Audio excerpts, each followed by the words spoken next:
Lesson 10, Video 2, Adding a Non-Graded Forum to Your Course. Once your course is open, you want to go over and click on the Discussion Forum portlet in the sidebar. And this is what the discussion forum looks like when you initially get into it for the first time. You already have a general category down here with an open discussion forum already created. That comes as a default in e-learning. And then what you want to do next is to go up and click on the edit forum, and that gets you into where you can actually edit what goes in your forums. These are the categories in kind of the dark gray here. I can edit this general category if I would wish and actually name it something else just by typing in a new name for it, and then save the category at the bottom. I think I will actually change this one to match the non-graded forum that I'm going to enter in, and what I'm going to do is just create me an enrollment verification activity.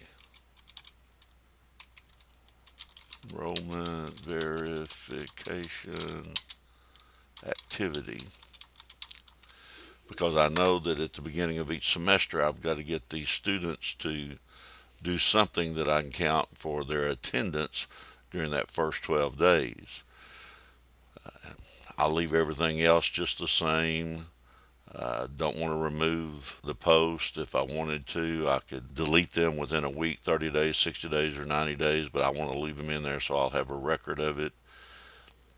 On the access, that's what you want to change. You want to go down to restricted access. And when you put the dot in that radio button, all of this comes up below it. And I basically just want to have it for my users in P12 or whatever class that I'm in. If I click that box, you notice that the faculty and the students, because those are the ones that are actually in the class. I don't want to include guests or anybody else that I might have let in the class. And you don't need to mess with any of these down here at the bottom. So I am happy with what I've got. Enrollment verification activity. I'm not going to remove it. I've got who I want it to go to, and I'm going to hit save category. So now my general has changed to enrollment verification activity, and students will be able to see that fairly easy. And then I want to add a forum topic. This open discussion is just one that's open out there for students to use and faculty members to use to communicate back and forth to students. But I want to change that name to enrollment verification activity also. So I'll edit it, and I'll just call that one the enrollment verification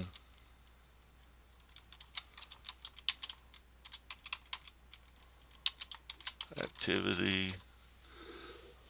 I'll leave all that. I want to do the same thing. I'm going to display now on activation. I don't want an end date.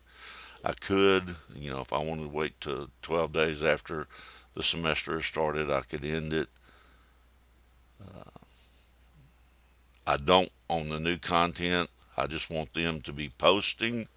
So I'm going to change that to post only. Access, I'm going to do the same thing that I did and click in all users. Restrictions, I want it to be a private. I just want them to be able to see their own content. I don't need them to be able to see other students' contents in this forum because it's just some questions I want to ask the students about the syllabus and the course. So I really want it to be a private, and then I don't want them, well, I might want them to allow changes. If for some reason I get in and see that they might have not answered a question, I might could get them to go back. So I'll just leave that they'll be able to edit or delete their posts after they're created. You could put a checkbox there, But I'm just going to save topic now. And there's my topic. My category is enrollment verification activity. This specific, and it tells me it's a private topic. It's enrollment verification activity. And I want to write in there what I want the students to do.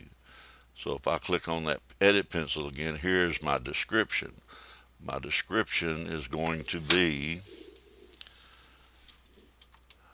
after you have read the syllabus and the information in the start here portlet, please please copy the following questions and answer yes, put that on all caps, yes or no to each of the questions and post them into your reply to this post. And then I can put my questions.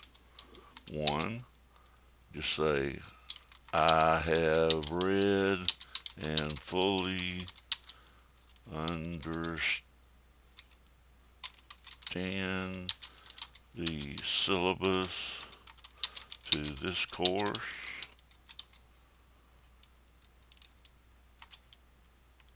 And two, I understand that the instructor must receive my post during the first week of class, or I may be dropped from the class as a no-show. I just want to put some questions in here that I can get back. It's kind of like you getting the students to sign a statement in a face-to-face class that they've received their syllabus. And I'll put one more question in here as an example. I understand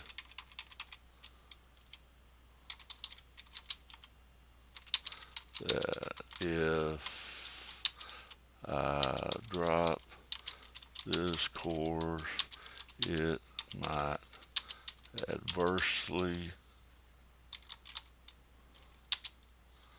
affect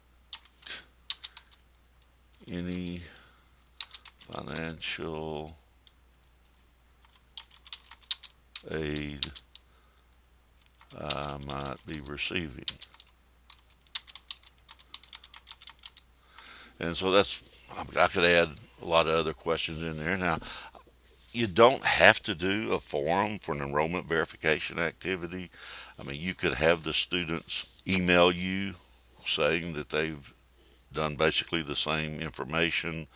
You might provide a short quiz over the syllabus. There's several different ways that you can do an enrollment verification activity. I just decided to use this as an example for a non-graded forum because they're not going to get a grade on it, but they've still got to do it. And this satisfies the Department of Education's requirement on student contact. So now that I've got this typed in, I'm going to display it now. Uh, I usually will put an end date on this on when they can do it because it's got to be done during that first 12 days of class. I've told them up here that they need to do it the first week just to get it out of the way. And again, on the new content, I only want them to post only. It's going just to the students, and I'll get a copy. It's a private, so I hit save topic.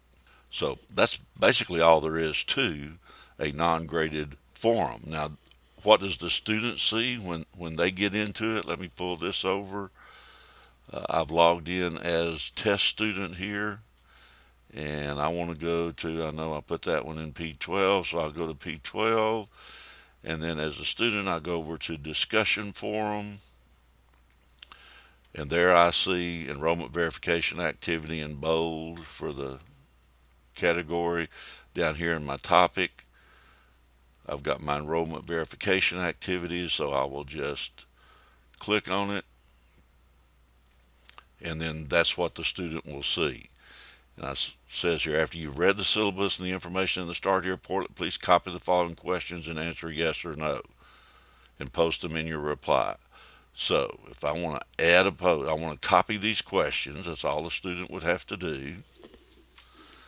Just highlight them, Control C for copy, add a post, and then down here in the post, I'm just going to paste, Control V, and then as a student, all I would have to do would be come out here and say, and answer each one of these.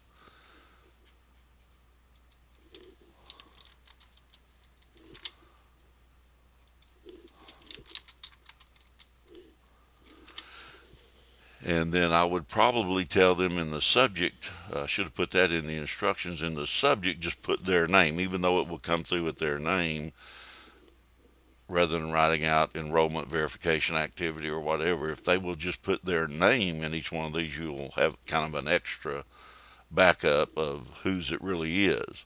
So this I know is test student. And I've answered my questions. I'm finished. I can preview it if I wish. So if I click on preview, as a student, I can see what I've written, and then I'm going to hit submit. And there it shows what I have submitted. Tells me how many words. I'll go back here to my faculty page now. I'm back in my class. And to see what the student has posted, I will go back over to my discussion forum portlet. And then it comes up and it shows that I have one user so far. That person, it shows me it's the test student. There's a couple of ways I can look. If I click on that, I can look at this. If I click on enrollment verification activity, it will give me a list of all the students' answers. I can click on test student now, and then this gives me what the test student had, the questions and the answers that they answered. So that makes it pretty nice. And again, the student will only see their answers on there. They won't. It's not a form that they can get in and see everyone's answers. They don't really need to on this type of forum. So that's basically how you would create your non-graded form. If I wanted to create another one, I could again go back up to, and you've got to remember to go back up and click edit forum each time. If you want to add something, I could add another category. Like I might have categories on unit forums. I might have, something on the final exam forum. Anytime I want to add another category, I just click the add a category. And within that category, if I wanted to add more topics, let me go ahead and just add a category here named unit forums. Kind of keep it separated for the students. I'll do the same thing here. I always like restricting the access just to the users in the class, and save that category. So now I have a unit forum category. I could add a topic the same way that I added my category, but I just click add a topic here, and then I could say this is my topic, unit 1 forum.